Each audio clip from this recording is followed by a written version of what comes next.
వినాయక్ చెప్పండి, బీజేపీ ఒంటరి పోరుకే సిద్ధమవుతున్నట్టు తెలుస్తోంది. అంటే ఒకవైపు బీజేపీతో ఉంటూ అటు తెలుగుదేశంతో అంటగాపుతున్న జనసేనపై అసంతృప్తిగా ఉంది. అందుకే 175 అటు అలాగే ఎంపీ సీట్లు టోటల్గా 25 కూడా తాను ఒంటరిగా పోటీకి సిద్ధమవుతున్నట్టుగా అప్డేట్ అందుతోంది. ఏంటి మీ దగ్గర ఇన్పుట్స్? అరే మీరు చెప్పింది నిజమే. ముఖ్యంగా చూసుకుంటే కనుక జనసేన పార్టీ అనేది ఇప్పటివరకు కూడా బీజేపీతోటే ఉంటూనే, బీజేపీతో పొత్తులో ఉంటూనే ఒకవైపున పొత్తు ధర్మానికి విరుద్ధంగా అటు తెలుగుదేశం పార్టీతో పొత్తు పెట్టుకుని ఇప్పటికే ఏకపక్షంగా సీట్లను ప్రకటించడం జరిగింది. ఈ నేపథ్యంలోనే 24 స్థానాల్లో జనసేన పోటీ చేస్తుంది అంటూ కూడా వాళ్ళు ప్రకటించడం, అదేవిధంగా తెలుగుదేశం పార్టీ కూడా దాదాపుగా 94 స్థానాల్లో పోటీ చేస్తుంటే కూడా ప్రకటించడం చూస్తున్నట్లయితే కనుక ఇక్కడ బీజేపీలో తీవ్ర అసంతృప్తి కలుగుతుందని చెప్పుకోవచ్చు. ఈ నేపథ్యంలోనే ఈ రోజు రేపు కూడా బీజేపీ చాలా కీలకమైన సమావేశాలు నిర్వహిస్తుంది. బీజేపీ జాతీయ సహసంఘటన ప్రధాన కార్యదర్శి శివప్రకాష్ జీ ఆధ్వర్యంలో ఈ రోజు రేపు కూడా చాలా కీలక సమావేశాలు జరగబోతున్నాయి. ఈ నేపథ్యంలోనే ఈ రెండు రోజుల సమావేశాలను కూడా పార్టీ అభ్యర్థుల ఎంపిక మీద కసరత్తులు చేయబోతున్నట్టు తెలుస్తుంది. రాష్ట్ర స్థాయి ముఖ్య నేతలు అదేవిధంగా జిల్లా అధ్యక్షులతోటి ప్రతి జిల్లా నుంచి కూడా 4-5 చొప్పున ఈ సమావేశానికి ఆహ్వానం అందడం జరిగింది. ఈ రోజు ఉదయం నుంచి కూడా ఇప్పటికే సమావేశాలు ప్రారంభమై ప్రతి జిల్లాకి కూడా 1 గంట సమయం కేటాయిస్తున్నారు.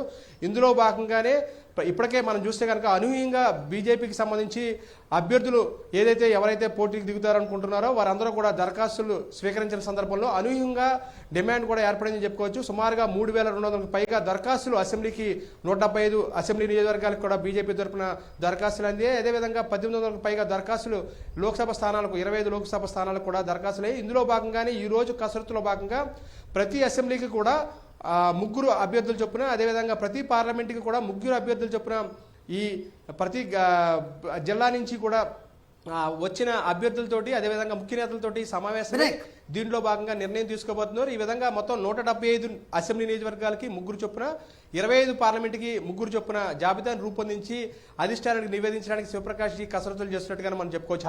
అయితే ఈ ఇన్ఫర్మేషన్ ముందుగా తెలియటమో లేకపోతే ఈ అనుమానంతో మొన్న పవన్ కళ్యాణ్ తాడేపల్లిగూడెంలో మాట్లాడిన దాంట్లో అందరూ ఆవేశం అనుకుంటున్నారు, కానీ ఒక రైతు ఫ్రస్ట్రేషన్ అవ్వచ్చు, లేకపోతే ఒక బేలతనం, నిస్సహాయ స్థితి ఆయనలో ఖచ్చితంగా కనబడింది అనేది చాలా మంది తలపండిపోయిన విశ్లేషకులు చెబుతున్నారు. ఈ రెండింటికి ఇప్పుడు మ్యాచ్ అవుతుంది అనుకోవచ్చా వినాయక్? క్లుప్తంగా చెప్పండి.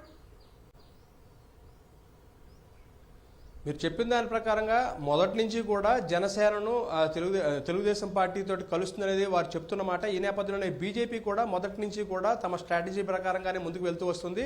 జనసేన తమతో కలిసి వస్తుందని మొదట చెప్తూ వచ్చారు, కానీ జనసేన ఎప్పుడైతే అనూహ్యంగా తెలుగుదేశం పార్టీతో జత కట్టడం జరిగిందో ఇక్కడ బీజేపీ నుంచి కూడా తీవ్ర అసంతృప్తి వ్యక్తమవుతుంది. ఈ నేపథ్యంలోనే అధిష్టానం నుంచి కూడా ఒంటరి పోటీ కోసం గ్రీన్ సిగ్నల్ ఇవ్వడం జరిగింది. ఒంటరి పోరుకు సంసిద్ధంగా జాబితాను రూపొందించి అధిష్టానానికి పంపించడం రావడం జరిగింది. ఈ నేపథ్యంలో 175 అసెంబ్లీ నియోజకవర్గాలు, మరోవైపున 25 పార్లమెంట్ స్థానాలకు కూడా ఇప్పటికే ఏదైతే బీజేపీ తరఫున దరఖాస్తులు ఆహ్వానించారో దానికి కూడా అనూహ్యంగా డిమాండ్ ఏర్పడింది. ఒంటరి పోరుకే ఈ విధంగా డిమాండ్ ఉన్న నేపథ్యంలోనే ఈ విధంగా మొత్తం కసరత్తులని పూర్తి చేసి జాబితాని అధిష్టానానికి పంపించాలనేది కూడా ఆదేశాలు వచ్చినట్టుగా మనకు తెలుస్తుంది. Right, thank you Vinayak.